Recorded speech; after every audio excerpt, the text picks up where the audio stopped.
Hello friends, this is Inderpreet Kaur, your chemistry teacher. Today we will discuss about molecule. Now what is a molecule? A molecule is a group of two or more atoms that are chemically bonded together. मतलब क्या है कि दो या दो से ज़्यादा atoms जब केमिकली बॉन्डेड हो मतलब उनमें क्या हो कोई केमिकल बॉन्ड हो. अब कौन कौन से केमिकल बॉन्ड हो सकते हैं? For example we have ionic bond, covalent bond. ठीक है, तो तब जो एंटिटी बनती है उसको हम क्या बोलते हैं? मॉलिक्यूल बोलते हैं. ओके, अब ये तो एक डेफिनेशन हो गई. और सिंपलर टर्म्स में अगर मैं बात करूं तो मॉलिक्यूल क्या है हमारी? It is that smallest entity capable of independent existence.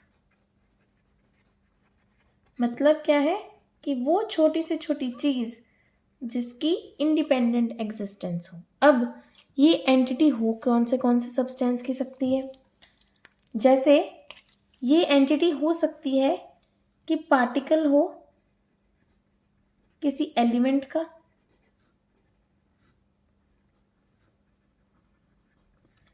इसके अलावा क्या हो सकता है कि हो सकता है ये पार्टिकल हो किसी कंपाउंड का.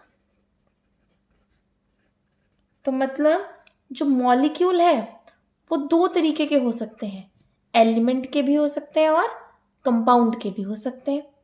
Okay, so now what is the particle of an element? Element के केस में क्या होगा, हमारे जो एटम्स हैं वो सारे के सारे सेम टाइप के होंगे. Element contains atoms of same type. मतलब क्या है कि जो मॉलिक्यूल किसी एलिमेंट का होगा उसमें सारे के सारे एटम हमारे सेम टाइप के होंगे. जो मॉलिक्यूल किसी कंपाउंड का होगा उसमें we will have different type of atoms. Different type of atoms. Now अगर एलिमेंट के मॉलिक्यूल की बात करें तो उसमें क्या होगा, हमारे सेम टाइप के एटम्स होंगे. ठीक है, for example I have one molecule of helium gas और I can say one molecule of argon gas. और ऐसे ही हमारे पास ऑक्सीजन गैस का मॉलिक्यूल हो सकता है, ओजोन का मॉलिक्यूल हो सकता है. ठीक है, तो ये सारे के सारे हमारे क्या हो गए? मॉलिक्यूल्स हो गए. अब देखिए इनमें से जैसे ये हीलियम है, आर्गन है, इसमें एक सिंगल एटम है. ऑक्सीजन में हमारे पास दो ऑक्सीजन के एटम है और ओजोन में कितने हैं? 3. On the basis of number of atoms we can classify the molecule of an elements. Okay, so suppose I have this element. ठीक है, एलिमेंट का क्या है हमारे पास? मॉलिक्यूल है. अब सपोज आई हैव हीलियम, इसमें मेरे पास कितने नंबर ऑफ एटम्स हैं? सिर्फ एक ही है. तो अगर हमारे पास एक ही एटम हो तो उसको हम बोलेंगे मोनो एटॉमिक. उसको हम क्या बोलेंगे? Mono atomic.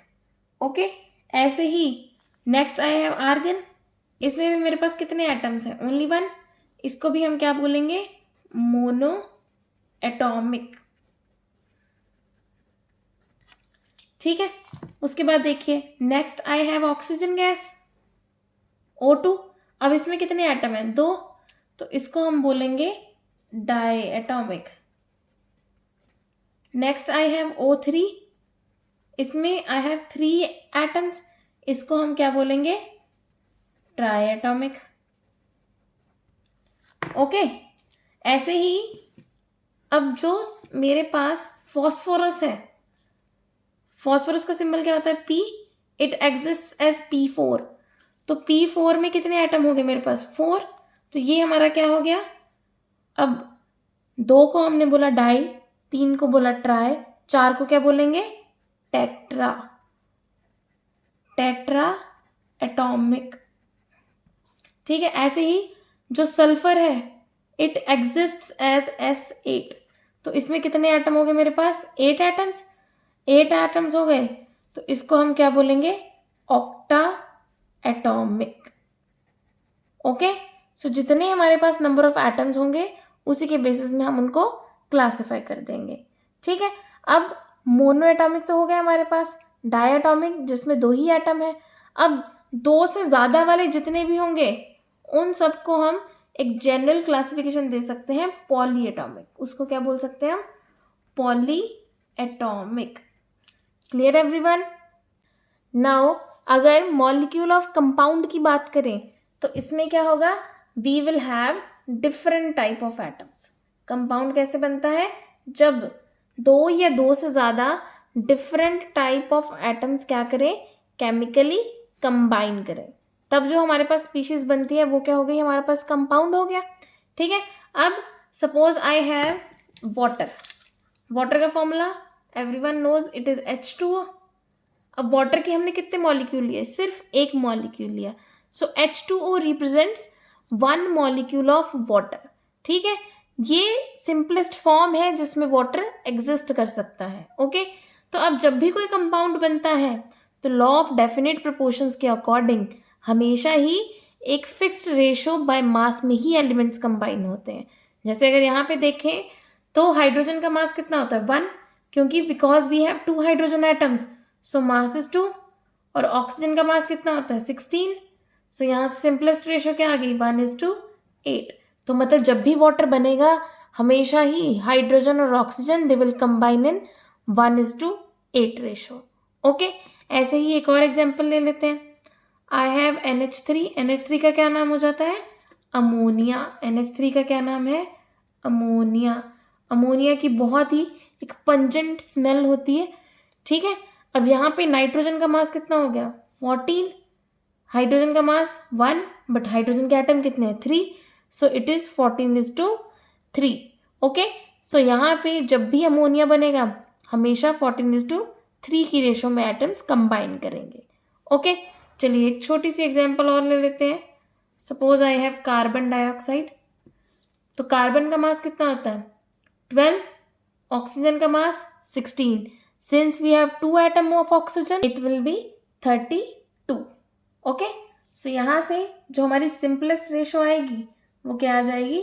3:8। Clear everyone? अब अगर मैं यहाँ से आपसे पूछूं कि वाटर हमारा कैसा स्पीशीज है, उसमें कितने एटम्स हैं? So here we have 3 atoms, so it is triatomic species. Ammonia में again we have 4 atoms, so it is tetratomic. Carbon dioxide में हमारे पास कितने एटम हैं? 1 carbon and 2 oxygen, it is also triatomic molecule. Okay, so I hope आपको clear हो गया हो कि जो मॉलिक्यूल है वो एलिमेंट का भी हो सकता है और कंपाउंड का भी हो सकता है। Okay, so that's all for today. Thank you very much. Please like and subscribe our channel.